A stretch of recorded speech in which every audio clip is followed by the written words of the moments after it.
Hello students, welcome to the class. So students, आज हम पढ़ना स्टार्ट करेंगे पेज नंबर 14 से। इसके प्रीवियस पेजेस हम प्रीवियस वीडियोस में कवर कर चुके हैं। अगर आपने वो वीडियोस नहीं देखे हैं तो प्लीज़ देख लीजिए। Perfect cubes and consecutive odd numbers. Consecutive odd numbers have a role to play with cubes to look at the following pattern. तो जो कंसेक्यूटिव ऑड नंबर्स होते हैं वो भी क्यूब में एक रोल प्ले करते हैं। एक पैटर्न उनमें भी फॉलो होता है। क्या है वो पैटर्न, यहाँ पर देखिए। जो पहला हमारा ऑड नंबर है डेट इज़ 1। इसमें कुछ भी ऐड नहीं किया गया है, ये इक्वल है 1 क्यूब के। 1 के बाद जो हमारे नेक्स्ट टू ऑड नंबर्स हैं वो हैं 3 एंड 5। तो नेक्स्ट टू ऑड नंबर्स को ऐड करने से हमें मिलता है 8, जो कि 2 का क्यूब है। 2 को अगर हम 3 बार मल्टीप्लाई करेंगे तो हमें मिलेगा 8। 5 के बाद जो नेक्स्ट 3 ऑड नंबर्स हैं वो हैं 7, 9 एंड 11। इन तीनों को ऐड करने से हमें मिलता है 27, जो कि है 3 का क्यूब। इसके बाद नेक्स्ट 4 हमारे ऑड नंबर्स हैं 13, 15, 17 एंड 19, जिन्हें ऐड करने से हमें मिलता है 64, जो कि 4 का क्यूब है। आप देख रहे हैं हमने नेक्स्ट 4 ऑड नंबर्स ऐड किए हैं तो हमें 4 का क्यूब मिला है। इसी तरह से अब हम नेक्स्ट 5 ऑड नंबर्स अगर ऐड करेंगे तो हमें मिल जाएगा 5 का क्यूब। और इसी तरह से अगर हम नेक्स्ट 6 ऑड नंबर्स ऐड करेंगे तो हमें मिल जाएगा 6 का क्यूब। तो ये ही पैटर्न फॉलो हो रहा है और ये इसी तरह से ये सीरीज़ आगे बढ़ती जाएगी। आगे अगर हम नेक्स्ट 7 ऑड नंबर्स को ऐड करेंगे तो हमें 7 का क्यूब मिल जाएगा। फिर हम नेक्स्ट 8 ऑड नंबर्स को ऐड करेंगे तो हमें 8 का क्यूब मिल जाएगा। ये पैटर्न है। Later in this series we get the following set of consecutive numbers. और इसी तरह से आगे बढ़ते हुए हमें आगे ये सीरीज़ भी मिल जाएगी। ठीक है, तो can you tell what this sum is without doing the calculation. तो इस सीरीज़ का सम क्या होगा, ये आप बिना कैलकुलेट करे क्या बता सकते हैं? अगर आप इस पैटर्न को अच्छे से समझ गए हैं तो आप बिल्कुल बता सकते हैं। आपको क्या करना है, आपको सिर्फ number of odd numbers count करने हैं। जितने ऑड नंबर्स ये हैं उस नंबर का क्यूब है इन सब का सम। ठीक है, तो चलिए काउंट करते हैं। 1, 2, 3, 4, 5, 6, 7, 8, 9 एंड 10। तो क्योंकि ये 10 ऑड नंबर्स हैं, नेक्स्ट 10 ऑड नंबर्स हैं, इसीलिए इनका सम होगा 10 का क्यूब। ठीक है, और 10 का क्यूब जो होता है वो इक्वल होता है 1000 के। ठीक है, देखिए इसमें कहा गया था कि ये इसी सीरीज़ में आगे हमें ये कंसेक्यूटिव नंबर्स मिलेंगे, इसीलिए हम कह सकते हैं कि ये जो 10 नंबर्स हैं वो 10 के क्यूब के बराबर है इनका सम। ओके, आगे पढ़ते हैं। Cube roots. We know that 8 equals to 2 cube. जैसा कि हमें पता है 8 क्या है, 2 का क्यूब है। 2 को 3 बार मल्टीप्लाई करने से हमें मिलता है 8। We call 2 the cube root of 8। और 2 जो है वो क्यूब रूट है 8 का। 8 है वो क्यूब है 2 का, और 2 जो है वो क्यूब रूट है 8 का। And denote this by 2 equals to under cube root 8। ठीक है, इसे इस तरह से डिनोट करते हैं। क्यूब रूट के अंदर 8 लिखा है। ठीक है, इस पर 3 की पावर है, इट मीन्स ये क्यूब है। रूट के ऊपर अगर 3 की पावर लगी है तो वो क्यूब रूट है। More generally if y equal to X cube then x is the cube root of y। अगर y जो है वो x क्यूब के बराबर है, इसका मतलब ये है कि x जो है वो क्यूब रूट है y का। This is denoted by x equals to under cube root y। ठीक है, इस तरह से इसे डिनोट करेंगे। So under cube root 8 equals to under cube root 2 cube. ठीक है, यहाँ पे भी देखिए क्यूब रूट गिवन है और यहाँ पे भी क्यूब रूट गिवन है। इस क्यूब रूट के अंदर 8 लिखा है, इसके अंदर 2 क्यूब लिखा है। 2 क्यूब बराबर है ना 8 के, है ना। तो देखिए जब भी कभी क्यूब रूट के अंदर कोई नंबर लिखा है और उसकी पावर भी क्यूब है, ठीक है, देखिए रूट भी क्यूब का है और पावर भी जो नंबर पे लगी है वो भी क्यूब है। ठीक है, 2 पे 3 की पावर है जिसे हम क्यूब कहते हैं। तो इस तरह से जब लिखा होता है नंबर, तो ये जो 3 की पावर है ये कैंसिल हो जाती है इस रूट से, रूट को ये कैंसिल कर देती है। ओके, तो रिमेनिंग नंबर हमारे पास क्या बचता है, 2। तो रिमेनिंग हमारे पास बचा है 2। Okay, similarly under cube root 27 equals to under cube root 3 cube. ठीक है, अब देखिए क्यूब रूट के अंदर 27 लिखा हुआ है, ये किसके बराबर है? क्यूब रूट के अंदर आप 3 का क्यूब लिख दीजिए, उसी के बराबर है, क्योंकि 3 का क्यूब और 27 इक्वल होते हैं। ठीक है, अब 3 के ऊपर क्यूब लगा है, इसलिए जो क्यूब है 3 के ऊपर पावर जो है वो रूट को कैंसिल कर देगी। ठीक है, और अगर 3 की पावर और रूट कैंसिल हो जाएंगे तो हमारे पास क्या रिमेनिंग बचेगा? ओनली 3। फिर हमारे पास सिर्फ 3 बचेगा। And under cube root 1000 equals to under cube root 10 cube. अगर क्यूब रूट के अंदर 1000 लिखा है तो वो बराबर है 10 क्यूब, जो कि क्यूब रूट के अंदर गिवन है। ठीक है, अब फिर से 10 की जो पावर है क्यूब वो कैंसिल कर देगी क्यूब रूट को। ठीक है, तो हमारे पास जो यहाँ पे नंबर बचेगा वो बचेगा 10 बचेगा। ये 3 गलत लिखा हुआ है, बुक में शायद मिसप्रिंट है। देखिए 10 की पावर कैंसिल होगी और रूट कैंसिल होगा, तो बचा तो 10 ना हमारे पास, तो यहाँ पर आएगा 10। In general under cube root n cube equals to n। देखिए इस तरह से लिखा जाता है, n की जगह कुछ भी नंबर लिखा हो मान लीजिए। ठीक है, उसकी पावर अगर 3 है और वो क्यूब रूट के अंदर है तो क्यूब की पावर रूट को कैंसिल कर देगी और रिमेनिंग आपके पास जो बचेगा उसे आप इस तरह से लिख देंगे। Okay, how do we find out if a number is a cube? Taking inspiration from the case of squares, let us see if we can use prime factorisations. तो हम कैसे पता करेंगे कि कोई नंबर अगर गिवन है वो एक क्यूब नंबर है या नहीं?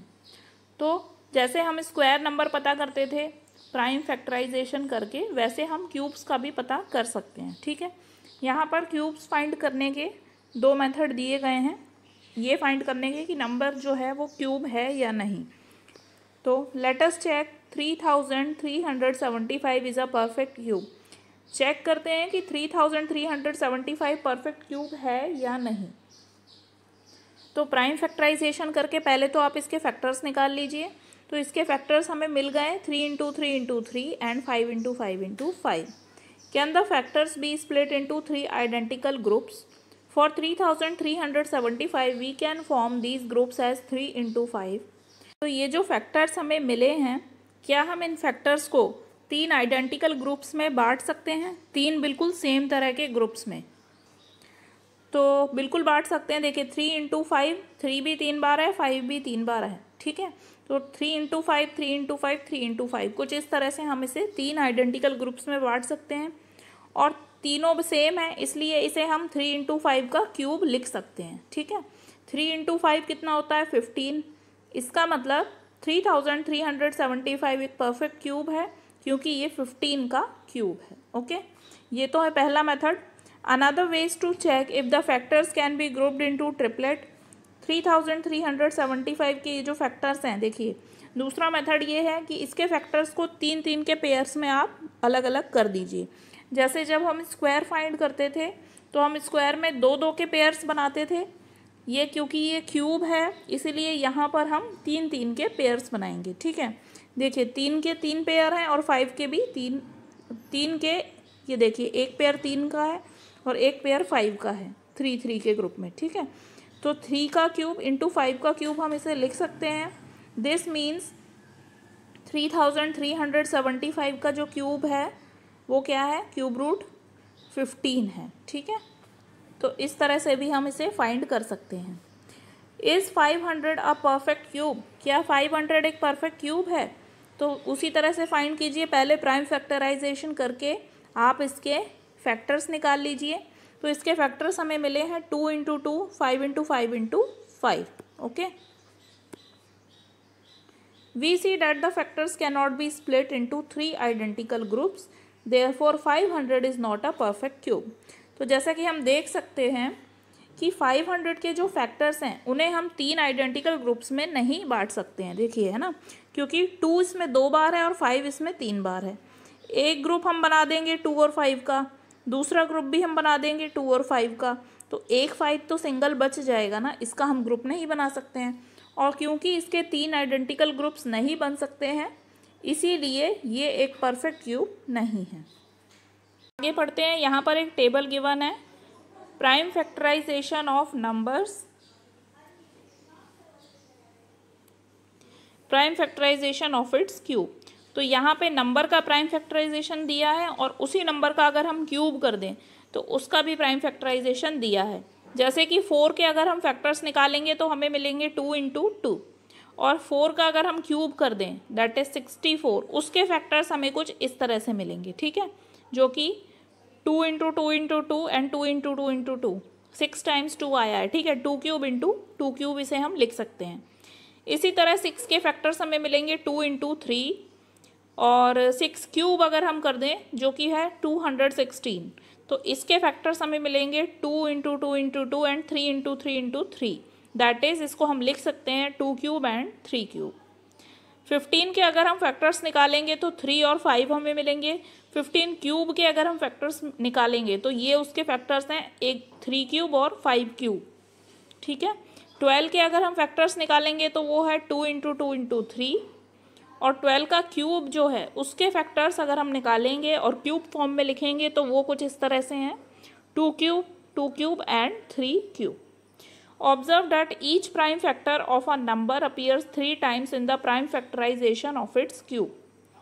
तो देखिए जब आपने नंबर का प्राइम फैक्टराइजेशन किया था, ठीक है, 4 का प्राइम फैक्टराइजेशन करने पर आपको 2 फैक्टर्स मिले थे 2 एंड 2, और जब 4 क्यूब का प्राइम फैक्टराइजेशन किया तो दोनों 2 और 2 के क्यूब हो गए, ठीक है। ये 2 भी 3 बार हो गया, 3 बार अपीयर हुआ, और ये 2 भी 3 बार अपीयर हुआ, ठीक है।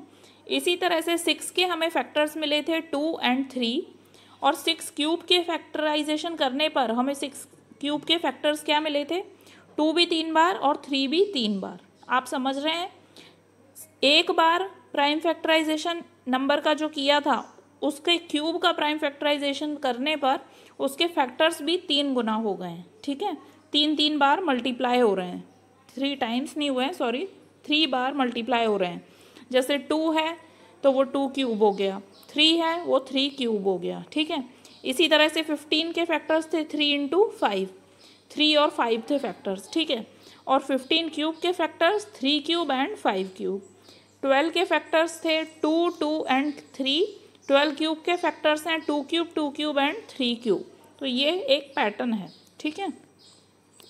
Find the cube roots of these numbers. अब यहाँ पे कुछ नंबर्स दिए हैं, आपको इनके क्यूब रूट फाइंड करने हैं, ओके। तो अभी हमने 2 मेथड सीखे हैं क्यूब रूट फाइंड करने के। इजी है सबसे, प्राइम फैक्टराइजेशन कर लीजिए, फैक्टर्स निकाल लीजिए और उसे 3 के पेयर्स में अलग अलग कर लीजिए, ठीक है। जैसे कि 64 के तो देखिए यहाँ पे गिवन है फैक्टर्स, ये हैं 64 के फैक्टर्स, ठीक है। अब देखिए 3 2 पेयर बन रहे हैं इसमें, 2 3 टाइम्स है और ये 2 भी 3 टाइम्स है, 2 पेयर बन गए हैं 3 के। तो क्या मिला हमें 2 क्यूब एंड 2 क्यूब, ठीक है। तो आपको क्या करना है, 2 पेयर हैं 2 के, ठीक है, तो 2 इंटू 2 कर दीजिए, जो आंसर आपको मिलेगा वही है आपका क्यूब रूट। तो 64 का क्यूब रूट हो गया 4। इसी तरह से 512 के आप फैक्टर्स कीजिए, ठीक है, यहाँ पे कर लेते हैं 512।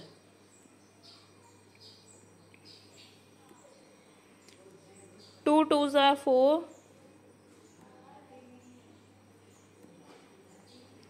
2 5s are 10, 2 6s are 12,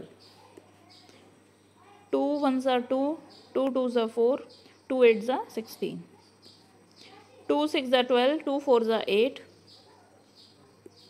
ठीक है, और 2 3s are 6, 2 2s are 4, 2 1s are 2, 2 6s are 12, 2 8s are 16, 2 4s are 8, 2 2s are 4 and 2 1s are 2। अब देखिए ये सब हमें मिल गए फैक्टर्स किसके, 512 के। अब आपको क्या करना है, 3 के पेयर्स बनाने हैं, ठीक है। ये है हमारा पहला 3 का पेयर, तीनों नंबर सेम होने चाहिए पेयर जब आप बना रहे हैं ना। तो देखिए तीनों 2 हैं तो एक पेयर बन गया 2 का, दूसरा पेयर हमारा बन गया फिर से 2 का, ठीक है, तीसरा पेयर भी हमारा बन गया है 2 का। तो फिर इसको भी मल्टीप्लाई कर दीजिए इसमें। अब 3 पेयर है हमारे 2 के, तो 2 को 3 बार मल्टीप्लाई कर दीजिए, वही आपका आंसर है। 2 इंटू 2 इज़ 4, 4 इंटू 2 इज़ 8। तो 512 का जो क्यूब रूट है वो है 8।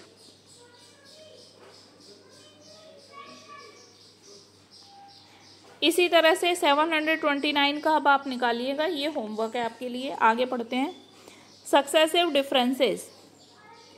We know that the differences between consecutive perfect squares gives the sequence of odd numbers.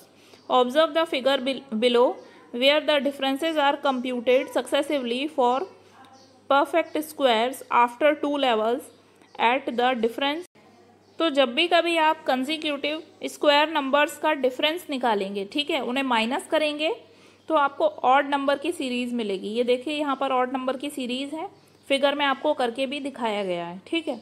और जब फिर से आप उनका डिफरेंस लेंगे ऑड नंबर की सीरीज़ का, तो फिर जो थर्ड सीरीज़ है, ठीक है, लेवल 2 है ये, लेवल 2 में आपको सारे नंबर्स सेम मिल जाएंगे। देखिए सब में 2 है, ठीक है, ये यहाँ बताया गया है। Compute successive differences over levels for perfect cubes until all the differences at a level are the same. What do you notice? अब आपको क्या करना है, यहाँ पे देखिए ये क्यूब नंबर्स दिए गए हैं, इन्हें माइनस करके लिखना है, ठीक है।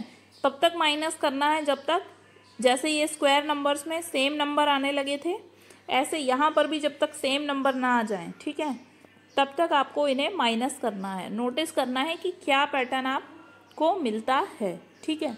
तो चलिए माइनस करके देख लेते हैं। तो देखिए यहाँ पर मैंने परफेक्ट क्यूब्स लिख लिए हैं। चलिए इनका डिफरेंस निकालते हैं।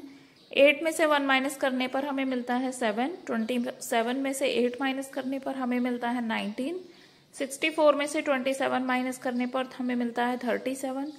इसी तरह हमें सीरीज मिलती है जिसमें आगे हमें नंबर्स मिलते हैं 61 एंड 91। लेवल 1 में आप देख सकते हैं सभी नंबर्स डिफरेंट है, इसलिए हम फिर से इनका डिफरेंस लेंगे। लेवल 2 में हमें डिफरेंसेस मिलते हैं 12, 18, 24 और 30।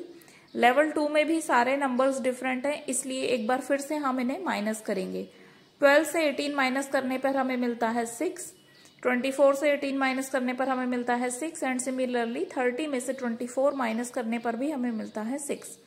लेवल 3 में सभी नंबर्स सेम हैं, इसका मतलब परफेक्ट क्यूब नंबर्स लेवल 3 तक सॉल्व करने पर हमें सेम नंबर मिल जाते हैं। ओके।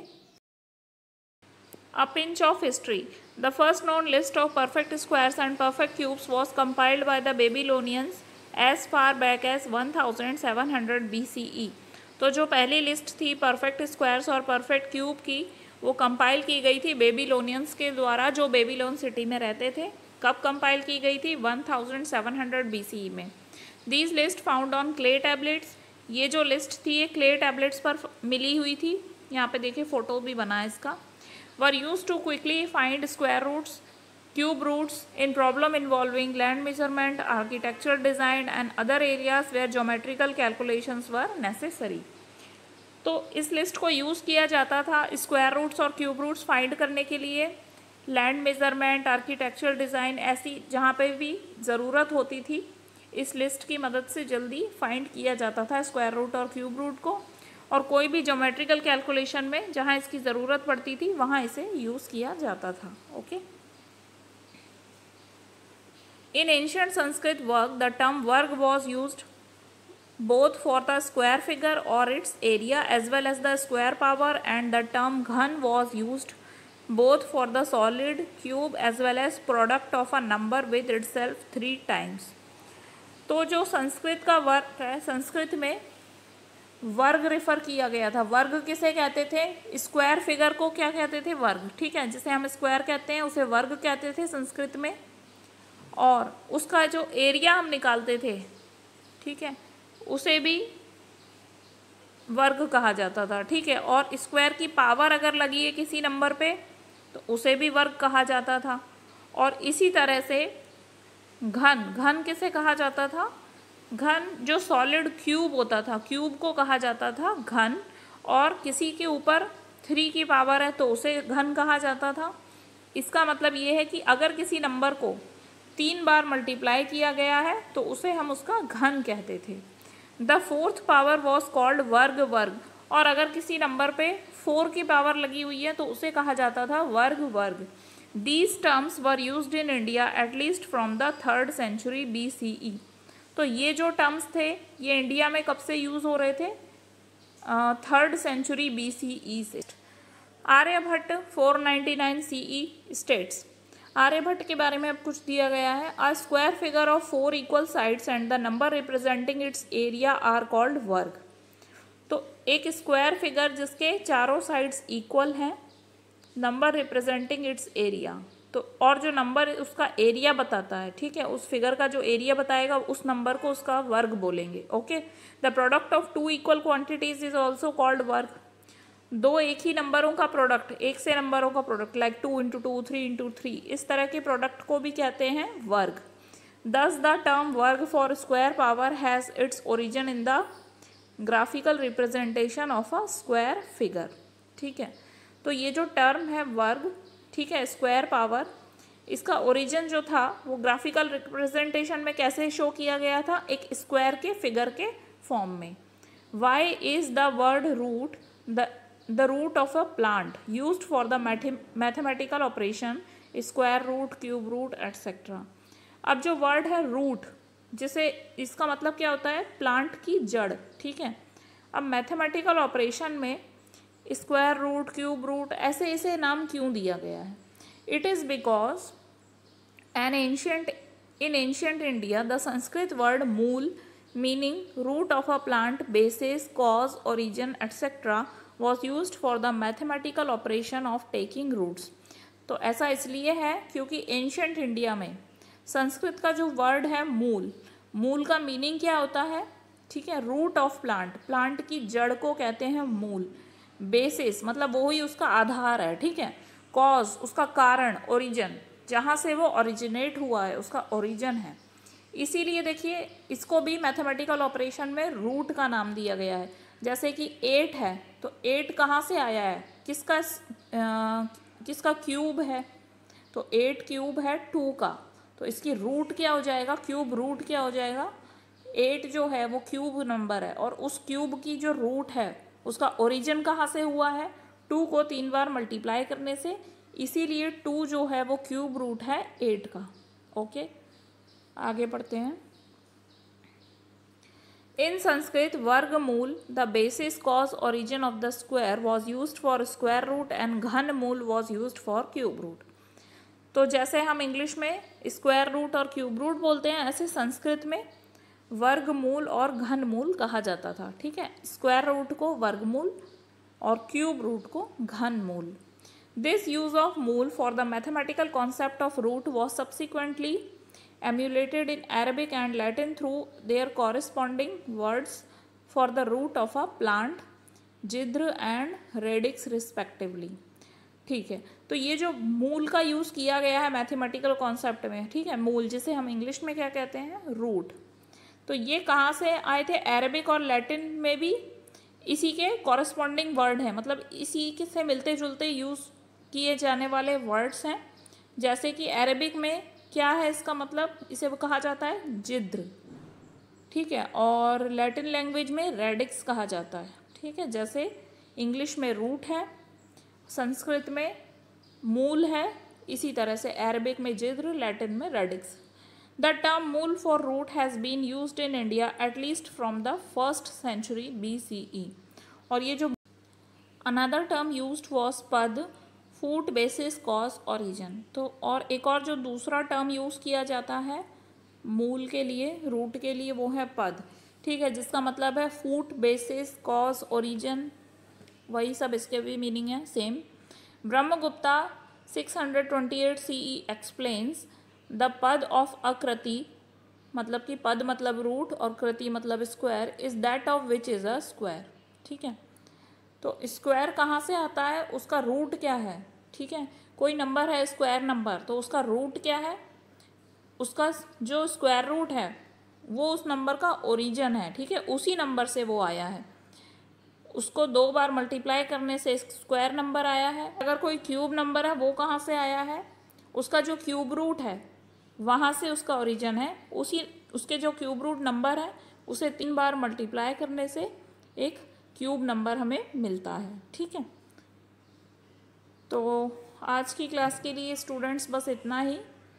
फिगर इट आउट के क्वेश्चंस हम कवर करेंगे नेक्स्ट क्लास में। सो मिलते हैं नेक्स्ट क्लास में। Till then bye bye, stay connected and keep learning.